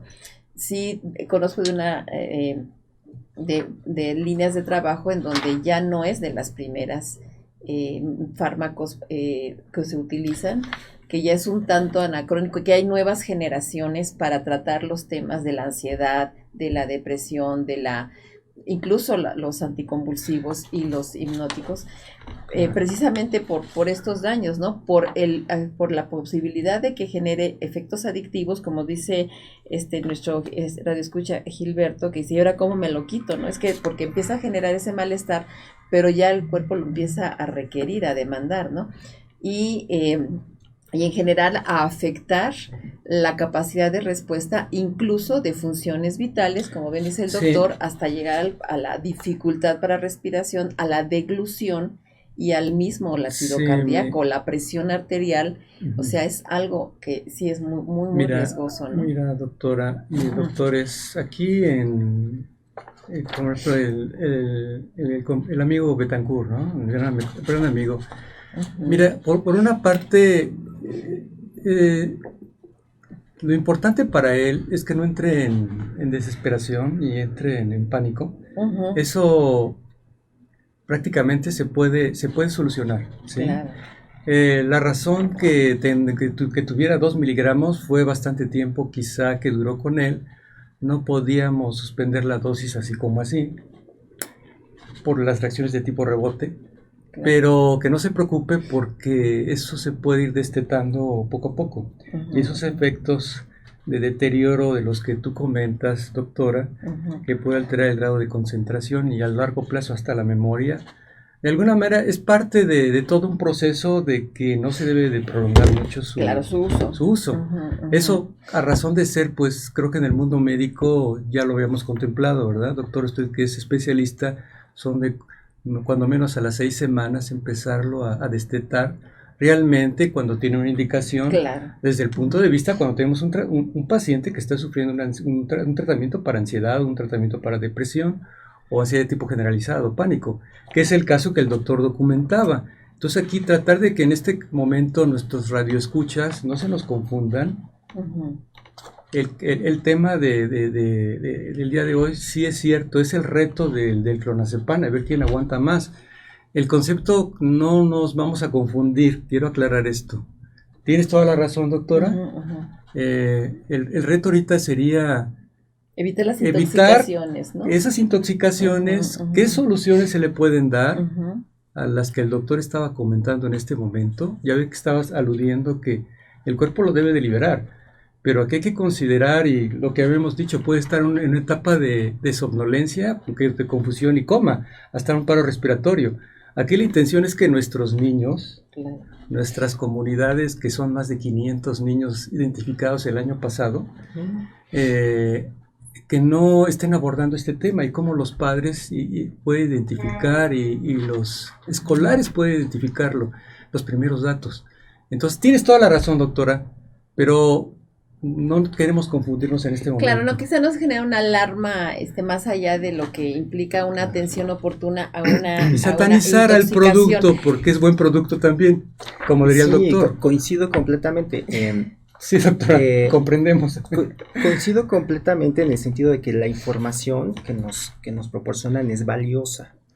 Ahora, para prevenir el estigma, necesitamos, además de información y de difusión, también como mucho acompañamiento, asesoramiento a la persona, para que no desarrolle una aversión a una herramienta terapéutica, sea la que sea, ¿no? Y coincido, el tema, el fenómeno es el reto, ¿no? ¿Cómo manejar ese reto? ¿Cómo ese es el tema. El uso de herramientas terapéuticas, ¿no? De manera prolongada, bueno, pues coincido, yo creo que quizás sea tema para otra ocasión, pero ahorita yo quisiera volver a enfocarnos a los adolescentes, porque ellos son ahorita los protagonistas. Son nuestro reto. Exactamente. Claro. Me permite que lea precisamente por lo que dice, doctor, sí. Dice Lupita, acá en Guanajuato al menos se ha sabido de 15 jóvenes intoxicados y todo por hacer el reto, el que se duerma al último gana. Y son de edades de al menos 10 y 11 años, no son adolescentes, estamos hablando de niños que están haciendo esto y solo para ganar likes, ya ni para pertenecer y eso se me hace más grave. Eso es Gracias por el tema, doctores, bendiciones, Lupita. Creo que es esta parte, ¿no? De que se está generando una inducción, o sea, a los niños a tomar estas conductas, pues que sí son potencialmente muy, muy dañinas. Creo que siento que sí está justificado, pues, la preocupación, y ahí ¿no? tiene la razón la persona que lo expresa de esa manera. Ya no es porque no son ni tanto siquiera por adolescentes. pertenecer a un grupo, Claro. sino ya es quién aguanta más. Claro. Y hacerlo viral, ¿no? Yo pude más. O sea, ¿quién es el más fuerte? O sea, claro, propio de la adolescencia, ¿no? Y creo que esto que menciona de las edades es bien importante, ¿no? Porque no es lo mismo y nunca será lo mismo darle una sustancia X a un cerebro de un niño, al de un adolescente, que al de un adulto. O sea, eso hay una restricción, hay restricciones para el uso de esto en menores de edad. La vulnerabilidad definitivamente es clave, es diferente, ¿no?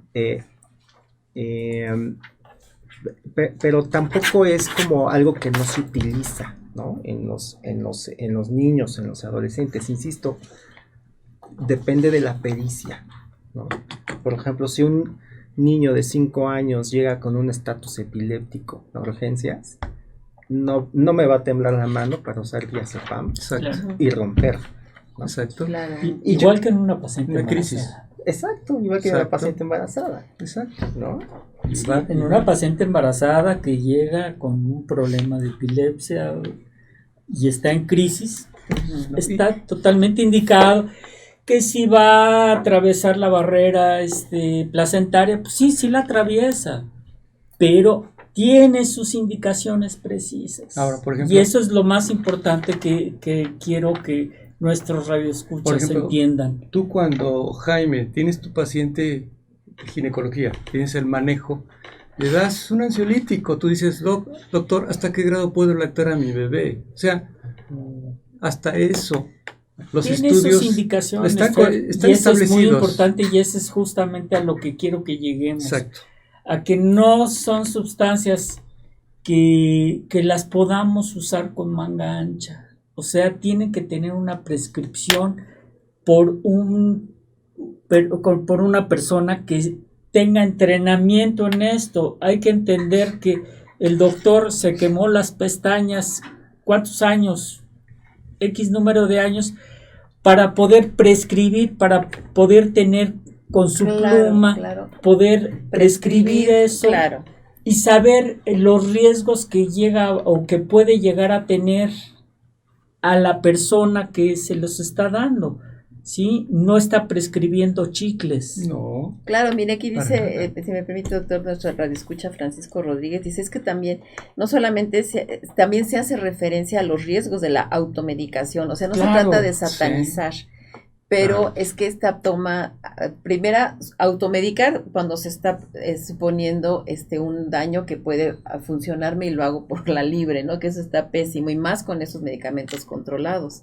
Y en este caso, pues, no nada más es la automedicación porque no hay un daño en los niños, es querer experimentar algo, ¿no? Que ahí están los riesgos, ¿no? Y algo, pretender satanizar. Y algo que me deja a mí un poquito inquieto es, se está hablando de que del reto y todo lo que quieras, pero estamos hablando de niños o de adolescentes que en un momento dado tienen en sus manos este medicamento que, insisto, si está bien indicado, no tenemos que satanizarlo.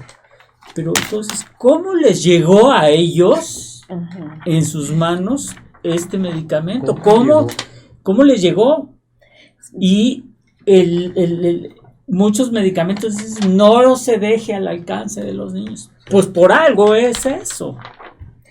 Sí, si me permite, doctor, aquí en nuestro radio escucha Gustavo, dice, creo que sería muy importante mencionar el cómo consiguen estos niños esos medicamentos. Sí. Cofepris menciona que tengamos cuidado con nuestros hijos, pero ¿quién regula que se vendan en cualquier lugar sin control? Totalmente. Hay antibióticos que se venden hasta en el tianguis sin receta, y estos niños que no saben en dónde están parados, los compran, y todo por ser parte de algo, ¿no? Hay que hacer hincapié en informarnos, porque hay veces que ni nosotros los papás sabemos. De nuestro radio escucha Gustavo y Cristina dice, es que es un problema muy grave que nuestros hijos hacen cualquier cosa por tener likes y no hay quien los detenga. Esa parte de la accesibilidad a sustancias, a productos que pueden ser dañinos en su mal uso, y esta impulsividad que hablábamos, ¿no, doctor? Yo siento algo de compasión por los papás y las mamás, ¿no? Claro. Por ejemplo, lo que refleja esta imagen, este comentario, de manera muy respetuosa, no hay nadie quien nos detenga. O sea, implícitamente estamos pensando que nos sobrepasa la situación, ¿no? Y que las situaciones de crianza, ¿no? O no somos suficientemente eficaces, ¿no? para dar, digamos, como esta seguridad y proteger a nuestros hijos. A mí me gustaría que también nos enfocáramos en eso, ¿no? Como en la angustia que genera en los padres este fenómeno. Y que evitemos que se formulen frases que pudieran ser muy desgastantes y fuertes. No hay nadie que los detenga. Es muy fuerte esa frase, ¿no? Y además nos predispone en una actitud de no puedo hacer nada. O sea, es muy fuerte esta frase lo que hay detrás, y hay que justamente centrarnos en qué hacer antes, durante y después del reto. Porque yo creo que eso es lo que le podría dar herramientas a los padres para que primero disminuyan su angustia, ¿no? Y con esta, exactamente, con esta tranquilidad, pues puedan aproximarse al adolescente. Claro. Imagínense que un adolescente venga un adulto todo ansioso y no, pues qué ayuda me vas a dar si tú no estás tranquilo, tranquila, ¿no? Claro, creo que retomar un poco lo que dijimos en un principio y retomando una pregunta de nuestra radioescucha Minerva, que te agradecemos su atención, dice, ¿por qué si sabemos o saben nuestros hijos que si toman o hacen algo que arriesga su vida, lo terminan haciendo? ¿Qué podemos hacer para tener la confianza de nuestros hijos y que nos digan lo que sienten y viven? Y es que decíamos en un principio, en esta parte de la normalización, en la adolescencia, de asumir actitudes de riesgo, porque todavía no hay un desarrollo, una maduración completa de sus estructuras cerebrales que implican la realización de juicios, la evaluación, la planeación, el saber las consecuencias. Esta es una parte de nuestro cerebro que se va a acabar de integrar alrededor entre los 25 o 30 años y es un proceso muy importante que haya en ese contexto un acompañamiento. Ahora, en ese proceso, lo normal y lo esperable también, porque también es sana esa rebeldía en la juventud, en los jóvenes, en los adolescentes, porque están marcando un sentido de individuación, de separación del núcleo familiar, de generación de un sentido de identidad personal, yo soy tal persona, yo soy tal individuo, la generación de una capacidad de autonomía, de autogobierno, de manejo de toma de decisiones, y en ese sentido asumir riesgos es normal, es esperable, y es también parte de este desarrollo. Entonces creo que eso es importante entenderlo, que hay todo un proceso, se le llama desde neurociencias la poda neuronal, en donde se van a ir configurando circuitos neuronales que van a permitir desarrollar esa capacidad de control, de inhibición de impulsos, que a la larga van a derivar en una mejor capacidad de socialización, de desarrollo gustas, Jorge, personal, etcétera. Nos contestas y hacemos un poquito más de reflexión sobre este tema y nos vamos a un corte de SAI.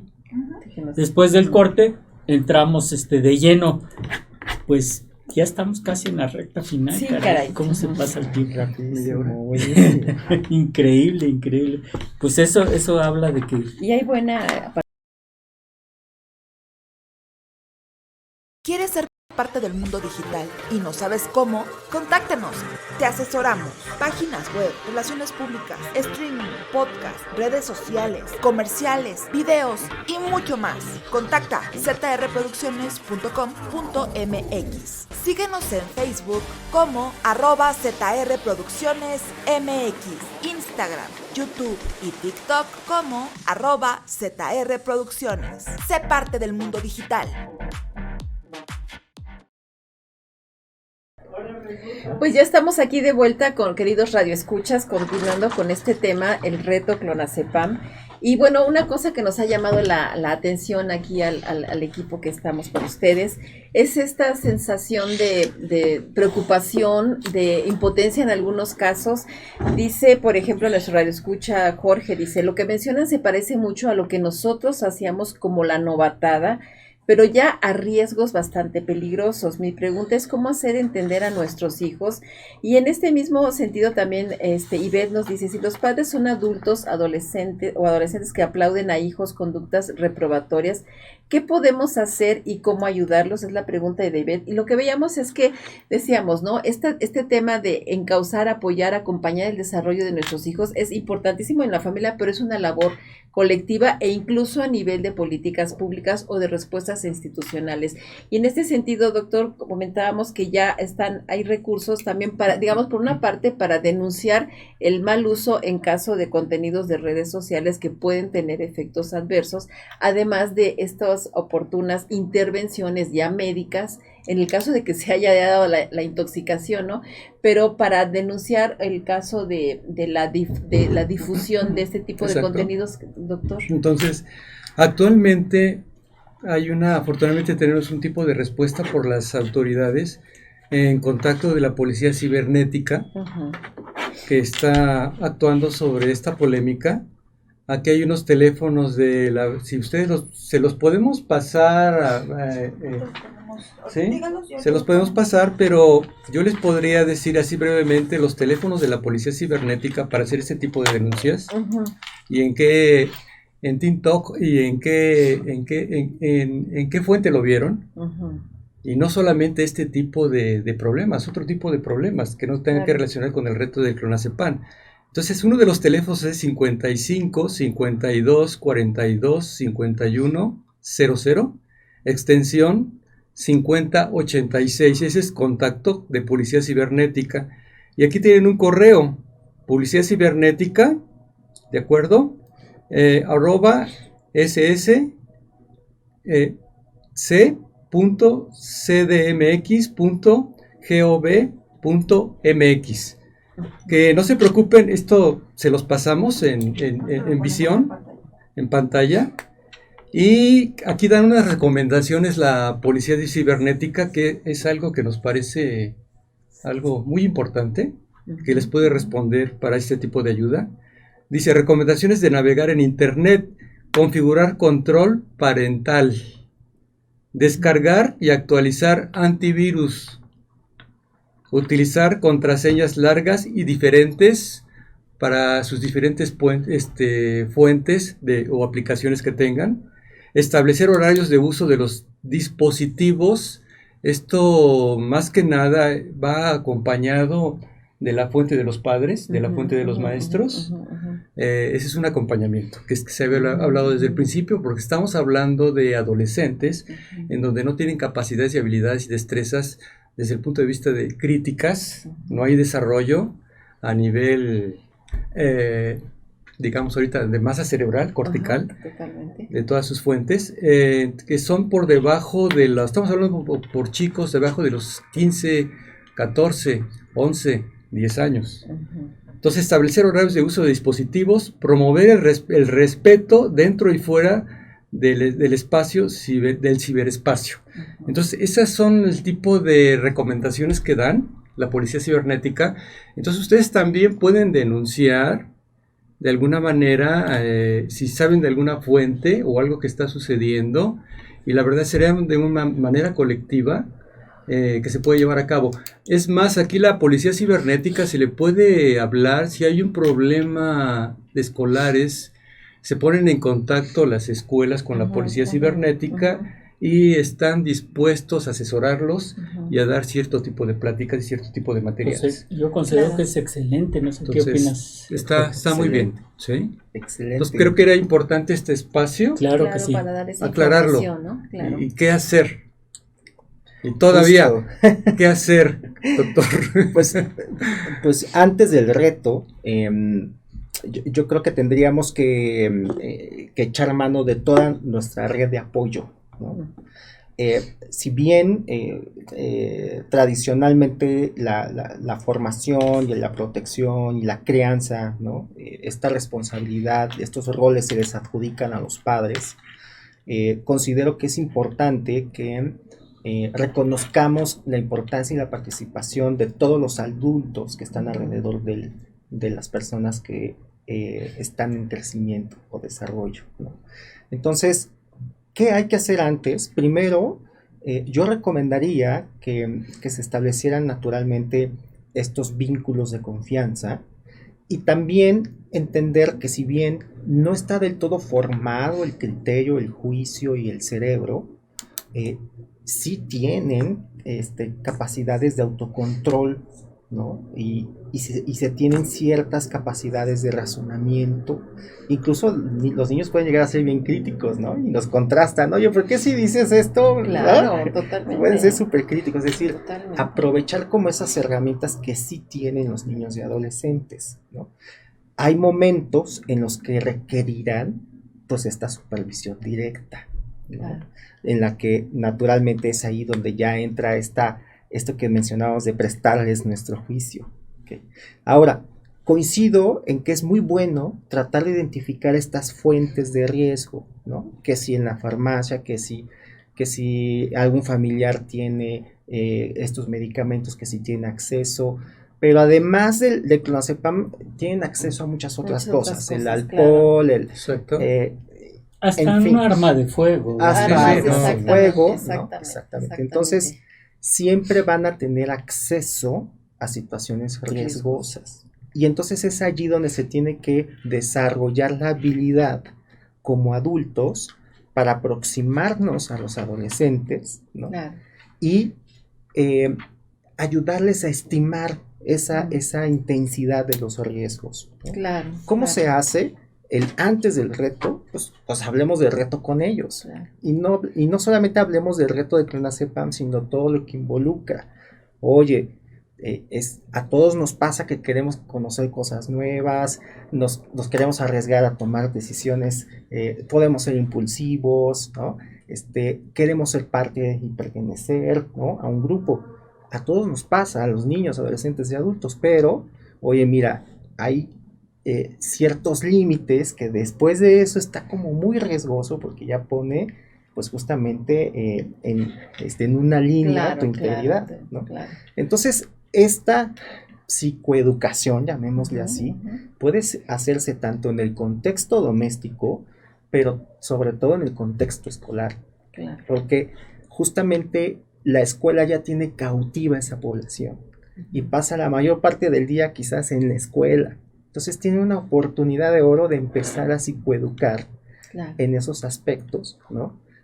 Dar entrenamiento no solamente en la detección de riesgos, sino en la socialización, entrenarlos en competencias socioemocionales socioemocionales, para que de alguna u otra manera se reduzca la probabilidad de participar en situaciones riesgosas. O sea, que sus retos sean otros retos. Exacto. Pero sabe una cosa, doctor, también, de esto que dice, y retomando una pregunta aquí de nuestra radio escucha Maribel, que agradecemos mucho, dice, ¿cómo podemos racionalizar a nuestros jóvenes para que eviten lastimarse? ¿Qué hacer para que no sigan esos retos y sepan decir no ante un grupo al cual quieren pertenecer? Yo diría que junto con lo que acaban de mencionar, una palabra clave es la empatía. O sea, entenderlos, ponernos en su lugar, entender los procesos que están viviendo, que están experimentando, las emociones, esto que dice de las habilidades socioemocionales que son clave para que ellos puedan manejar estos impulsos. Pero también esta parte cuando dice que eviten lastimarse, que entiendan, que se quieran a sí mismos, porque se están lastimando, se están causando daño.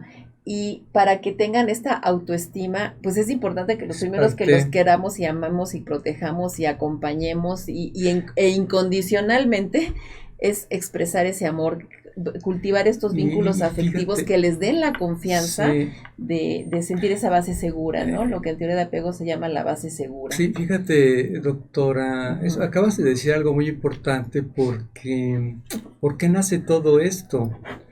Precisamente tú acabas de dar la respuesta, ¿verdad? Porque hay una falta de autoestima, hay una falta de amor propio, una falta de acompañamiento en estos chicos que desafortunadamente caen en estos juegos. Porque tú puedes proyectar, bueno, qué porcentaje está cayendo, pero no es toda un aula. Y sabemos que estos chicos entonces tienen un trasfondo. Es falta de identidad, falta de empatía con ellos mismos.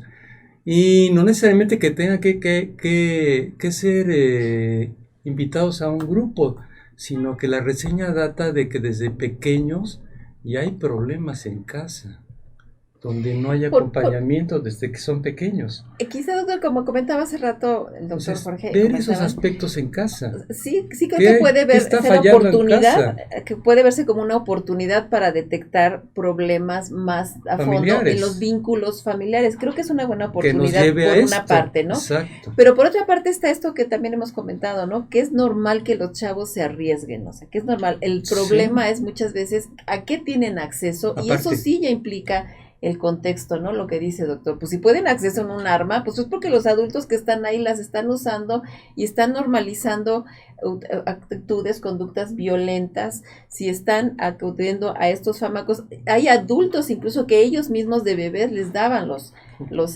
fármacos. Entonces creo que es oportunidad por una parte para detectar problemas que puedan estarse gestando, que se estén ya dando este contexto dentro de las propias familias, dentro de los núcleos más cercanos, pero por otro lado verlo como esa parte natural de que los jóvenes van a asumir riesgos y actualmente tienen acceso a factores que pueden ser más dañinos, y en ese sentido sí estar muy, muy cercanos en la comunicación, en el afecto, en esa conexión afectiva que ya no es nada más una necesidad psíquica, sino incluso neurobiológica, o sea, para poder lograr transitar ese proceso de neurodesarrollo hasta la maduración de nuestras estructuras que puedan permitirle un mejor desempeño, pues sí importa mucho ese afecto, ese acompañamiento y esa cercanía, colectivamente hablando, ¿no? Tanto de familias como en las escuelas, como bien dice, ¿no, doctor? Definitivamente la adolescencia es una etapa compleja, ¿no? Sin embargo, también es importante entender o quizás contemplar, ¿no?, que no precisamente la participación en estas actividades refleja como una patología, un problema o quizás una carencia en la autoimagen. Simplemente creo que son personas en desarrollo, son muy influenciables, ¿no? Esa pertenencia. Tienen necesidades, por ejemplo, de experimentar, de pertenecer, ¿no? Naturalmente pueden ser con mayor tendencia a la impulsividad, no estiman bien los riesgos, ¿no? Pero no precisamente refleja como una baja apreciación de sí mismos, ¿no? Es decir, pues finalmente incluso los adultos, insisto, hacemos como aspectos paralelos muy similares, ¿no? En las bodas, caballito, ¿no? Los shots, o sea, solamente que somos menos vulnerables, pero seguimos haciendo eso y no precisamente refleja que tengamos una baja apreciación, una baja autoestima en ese sentido, ¿no? Okay. Entonces, en el antes, insisto en que se tendría que ayudar a las personas en desarrollo, ¿no?, a que aprecien mejor los riesgos. En el antes, creo que justamente las escuelas son estas estructuras o aparatos sociales que nos ayudan a institucionalizar nuestras necesidades, ¿no? Entonces la escuela tendrá que ingeniárselas para saber qué tipo de retos se le van a plantear al adolescente para que encauce en ese tipo de retos, ¿no?, esta necesidad de pertenecer, de conocer cosas nuevas, ¿no?, de arriesgarnos, claro, ¿no?, y que se vaya experimentando y formando nuestro juicio. Es decir, sí, la escuela es allí donde entra como un papel de ¿qué voy a hacer yo para que hagamos, ¿no?, que estos retos, esta necesidad de experimentar y de congregarse de los adolescentes se satisfaga? Y en el durante es muy importante que las empresas tengan un protocolo de acción a urgencias, intervenciones, ¿no?, inmediatas. En este caso, en lo que se tiene que hacer es intervenir cuando los adolescentes ya están intoxicados. O sea, ¿qué hacer?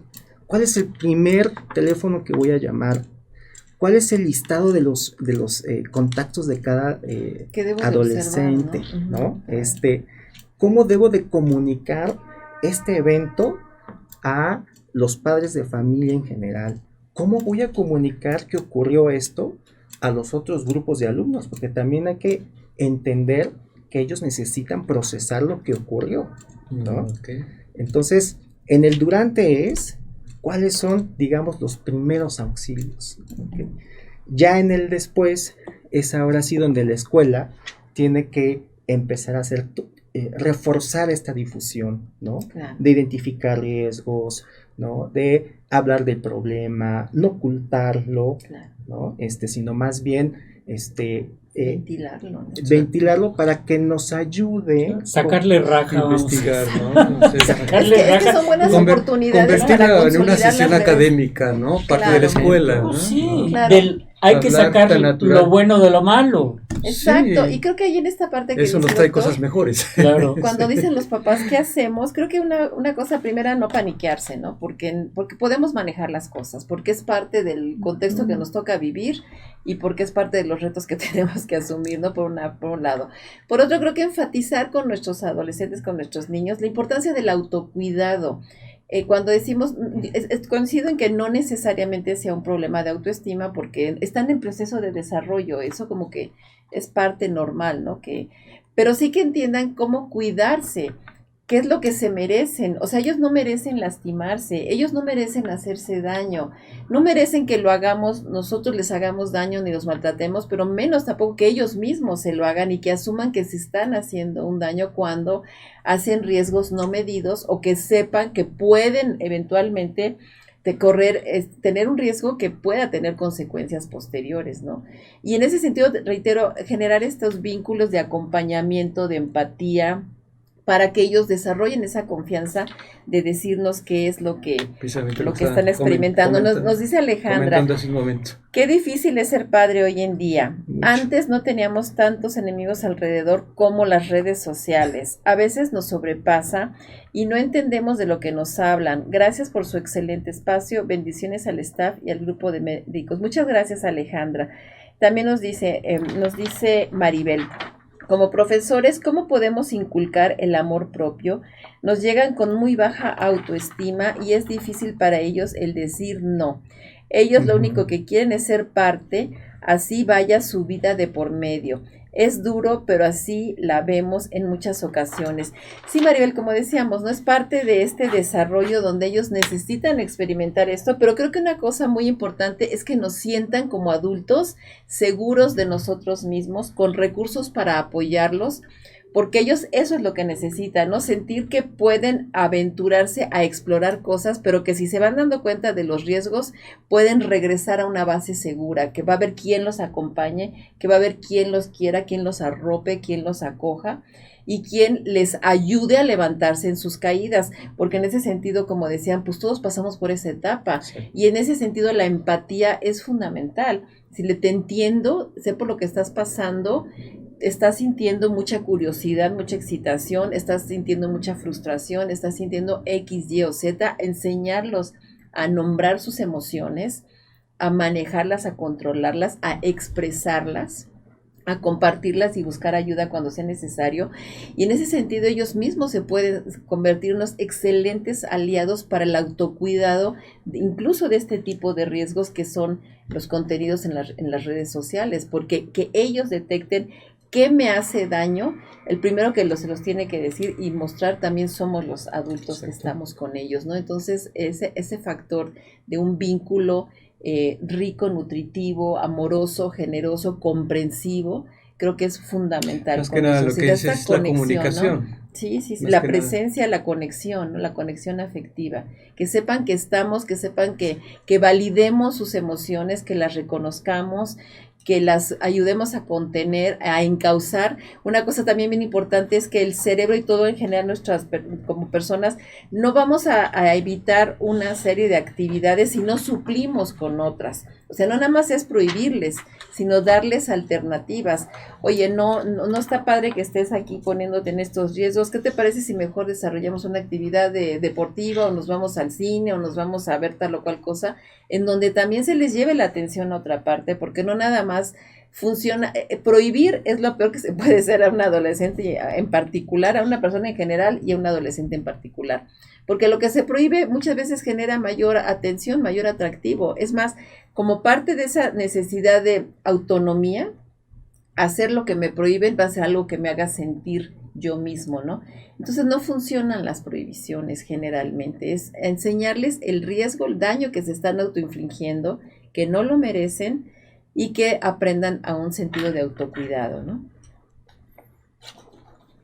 Dice Jorge Alberto, a veces es muy difícil hablar con los padres, si uno les dice algo se molestan y a veces ni ellos los pueden controlar, lo he visto y les dan los teléfonos para que no los molesten, así como educarlos. Saludos y gran tema, Jorge Alberto.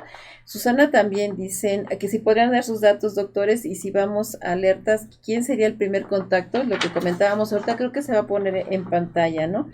Sí, creo que es también cuestión de comunicación con los padres, que los padres se sensibilicen de la importancia de tener esta apertura y esta capacidad de escucha y de empatía, reitero, para que, bueno, podamos ayudar a nuestros adolescentes y niños y protegerlos, ¿no? De alguna manera de estos riesgos que no miden. y que son parte del panorama en la vida contemporánea. Pues muchas gracias, se nos vino el tiempo encima, doctores, Doctor, para concluir, doctor, algo por importante, favor. Pues que es importante, doctor. Yo quisiera como mencionar que de pronto ante estos fenómenos podríamos como enclaustrarnos quizás y asumir digamos muy amenazante el entorno social, ¿no? Y yo les recomiendo que nos vayamos como más lentos en eso, porque finalmente también es del entorno social de donde puedo encontrar los recursos para prevenir y solucionar este problema, ¿no? Entonces, hay que buscar siempre ayuda, o sea, los adolescentes, los docentes, los directivos de escuelas, las personas que venden productos fuera de la escuela, busquen siempre como estos recursos externos, ¿no? Y para que dejemos de alguna otra forma como como desconfianza quizás, ¿no? Y que nos inhiba en pedir ayuda, ¿no? Esa sería como mi creo un concepto también importante que alguna vez se empezaba a tomar en las escuelas, la revisión del equipaje. De mochilas. Por lo de las armas. Por lo de las armas que hemos visto últimamente, y punzocortantes u otro tipo de artefactos, sobre todo el riesgo, no nada más otro tipo de drogas. Sería que las personas que están experimentando esto y que están muy preocupadas, sobre todo conectarse con las autoridades escolares y pedir a petición de alguna manera que hagan un tipo de revisión junto con las autoridades en las escuelas de qué están introduciendo al colegio, sobre todo en estas etapas de adolescencia. Creo que sería una parte muy importante tomar esa medida, por mucho que no la quieran tomar actualmente. Creo que es indispensable. Se llevará tiempo, yo creo. Pues no sé, tenemos el tiempo encima y pues si quieres darnos, Jorge, algún comentario final para cerrar, no sin antes agradecerte tu presencia aquí con nosotros. No, pues lo que yo quiero hacer primero es agradecerles, ¿no? La oportunidad de conversar con ustedes, ¿no? Es un tema como muy apasionante. La verdad es que yo siempre respeto y admiro las actividades de difusión, ¿no? que hacen esfuerzos como los que están haciendo ustedes. Entonces la verdad es que gracias por invitarme y los felicito por su labor. Muchas gracias, doctor. Si me permites, que también nos están acompañando en línea nuestras queridas conductores, la doctora Maru Ramírez. Saludos Maru, y el doctor Ernesto Santillán, que dice que estos medios de comunicación son, dice el doctor Santillán, papá, dice, los alcances de este medio de comunicación, así como la interacción de la medicina escolar, del deporte y social, son de una importancia enorme, ¿no? Que es importante promover estas atenciones, estos que pareciera que actualmente a nadie le interesa, y que eso pues limita nuestras posibilidades. Doctor, si gusta filmar. Entonces creo, gracias a nuestros queridos coconductores, el doctor Ernesto Santillán, la doctora Maru, que también el doctor Poceros, que por aquí nos acompañan, no pudieron estar ahora, pero son parte y también un afectuoso saludo al doctor Santillán, que también acaba de ser su cumpleaños. Mira, muchas felicidades, ya lo festejaremos. Queremos sí, ¿verdad? No, pues ya. Sí, pues muchas gracias, doctor, por su presencia, y queridos radioescuchas. No dejen de consultarnos en las redes sociales, por favor, de acompañarnos, de darle clic a todas esas campanitas en YouTube, en Spotify, en Twitter, en todas las plataformas, en Facebook, por supuesto. Y pues muchísimas gracias por hacer posible este esfuerzo de compartir la información que haga realidad el hecho de que la salud es un derecho para todos. Claro, muchísimas gracias. Hago entrega de este pequeño reconocimiento al doctor Jorge Puga. Sí, esperemos que pues es un pequeño reconocimiento por su gran labor aquí con nosotros. Y antes de despedirme, nada más quiero recordarles que este es un programa sin fines de lucro y que si alguien está interesado en algún tema en especial, si alguien está interesado en ser parte de nuestros patrocinadores, si alguien quiere comercializar algún producto, contamos con diversos planes, ¿sí? Aquí con SAI, que puede ser desde la mención de algún producto, un programa completo, un speaker, un comercial entre cortes. Pues tenemos varias cosas, varias formas, y esto pues va a hacer que nuestro programa siga adelante. No me resta más que desearles un buen día, un feliz de semana y que la pasemos muy bien. Muchísimas gracias. Muchísimas gracias. Gracias. Un placer. Gracias. Hasta luego. Hola, ¿qué tal? Soy el doctor Ernesto Santillán, conductor del programa Salud para Todos. Dale like a esa campanita y por favor síguenos en Instagram, Facebook, Spotify, iTunes, YouTube. El programa número 1 de temas médicos día a día. Saludos.